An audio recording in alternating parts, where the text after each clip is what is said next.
Back on the hot seat this week, going to testify before the Senate Banking Committee tomorrow and then the House Financial Services Committee on Wednesday. You can expect Bernanke to defend the Fed's easy money policies. Question is, will the new committee chairman tangle with Bernanke's money pumping? Here now is the new chairman of the House Financial Services Committee, Mr. Jeb Hensarling, Republican from Texas. Mr. Chairman, welcome back. I think Bernanke is going to defend his policies to the hilt, and what I'm very interested in is, how is your attitude? This will be your first real new committee Ben Bernanke experience. Will you tangle with him? Do you disagree with his easy money? Well, I'm not sure I would use the word tangle. I have the greatest amount of respect for Chairman Bernanke, but whether we're on QE3, QE33, or QE infinity, I fear that the marginal benefit of the policy is almost negligible, and the risks are considerable. The risk of an incredibly high inflation, or possibly bringing us into a next recession. Possibly Chairman Bernanke could prove to be Chairman Houdini and unwind this whole chained-in box at exactly the right time. But I have severe doubts. I mean, you know, to get a healthy economy, to get economic growth, it's not a monetary policy challenge we have today. It has everything to do with too many taxes, dumb regulation, vilifying success in Washington, and lots of uncertainty about the national debt. Well, and so all right. I'm sure I know you're right, but he's going to make two arguments, Jeb, and I want to get your quick take on it before I bring in our distinguished panel. Number one, he's going to say there is no inflation. And actually, the truth of the matter is, over the past 5 years, the inflation rate has averaged 2% or slightly less. He's also going to say, Mr. Chairman, and this is interesting, we're going to get this sequestered. It's $45 billion till the end of the fiscal year.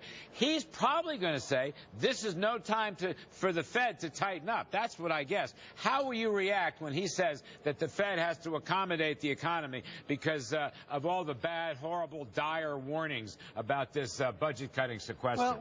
Well, Larry, number one, why are banks sitting on, I think it's a $1.6 trillion or $1.7 trillion in excess reserves? You look at non-financial corporate balance sheets, you see a comparable number. I mean, there's over $3 trillion sitting on the sidelines. What is more QE going to do but create an incredible inflationary pressure? At some point, this economy is going to take off. And so there's an incredible inflationary risk here, number one. Now, with respect, so it could happen tomorrow, it could happen the next day. I don't know how to time it.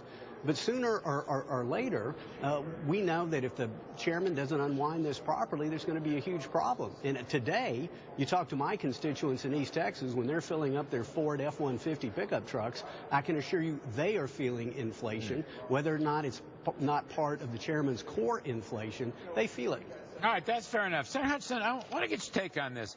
All I'm saying is, Bernanke's got a new arrow in his easy money quiver, okay? I have not been a big supporter of his easy money, but he's got a new arrow. He's going to say, budget cuts, I got to have easy money on the Fed.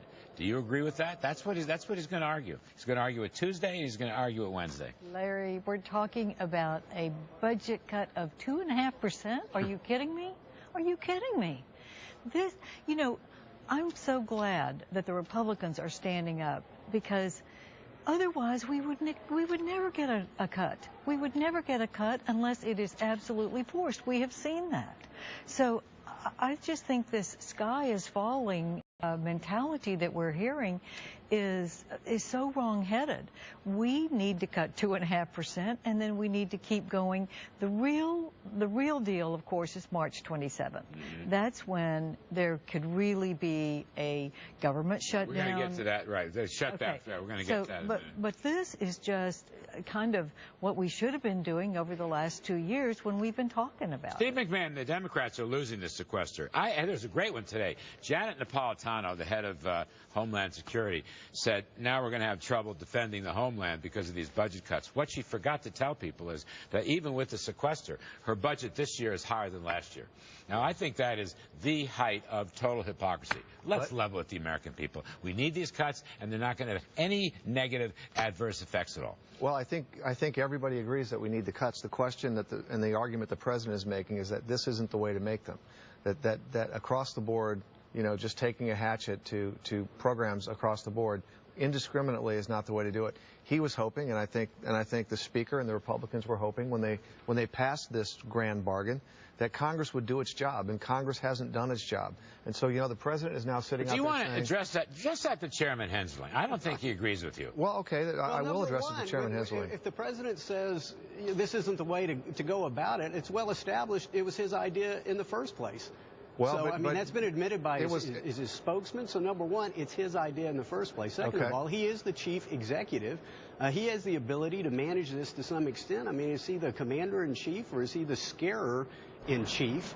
And the bottom line is, as Kay pointed out, and it's great to have her back on national television, I would prefer that we not do these indiscriminate cuts, but come on. There are so many families in East Texas that I represent that would trade their challenge for the challenge of trying to get by on 2.5% less. By the way, over the last 10 years, the federal budget has almost doubled. At some point, you got to quit spending money you don't have and borrowing 30 to 40 cents on the dollar from the Chinese and send the bill to our children and grandchildren. Congressman, I agree with you completely, but what the President and your Speaker did was they passed a bill and they said, we're going to let Congress decide how to cut this $1.2 trillion. Everybody agrees it has to be cut, and guess what? Congress didn't do it. The Republicans all say we want to make these cuts. The Democrats all say we want to make these cuts. Well, why don't you get together in a room and work it out? Your constituents expect it. Let me just ask you. It's a very important point. It's a very principled point here. Hang on. Jeb, would you give the White House ultra discretion, more flexibility? Flexibility is a big word right now, quote unquote. Would you give the Office of Management and Budget, under Mr. Obama, President Obama, the flexibility to implement these budget-cutting sequesters or not? Just in the last 30 seconds. Well, he already has a certain amount of flexibility. I'd be open to give him more flexibility to manage this. But what the President's trying to do is, frankly, a shell game when he talks about balanced approach. He already has $600 billion in revenue. Where's the $3 in budget savings for every $1 in revenue? We haven't seen that. All he talks about is more revenue. All right, I hear it. John McCain was very clear about this over the weekend. He said he would not give the President and his OMB all that flexibility. McCain basically said, let's just give them all the money and be done with it. Well, what McCain said is that he's very worried about what the President would cut on the defense side. Right. That's what John McCain is afraid of. But I think that's where Congress and the President ought to be negotiating right now, is on the flexibility, not on the cuts. All right. We need to make the cuts. We're going to come back to this. Jeb Hensarling, Mr. Chairman, good luck on your first Ben Bernanke hearing. You're doing great. Now, you're doing great. Thank you. All right.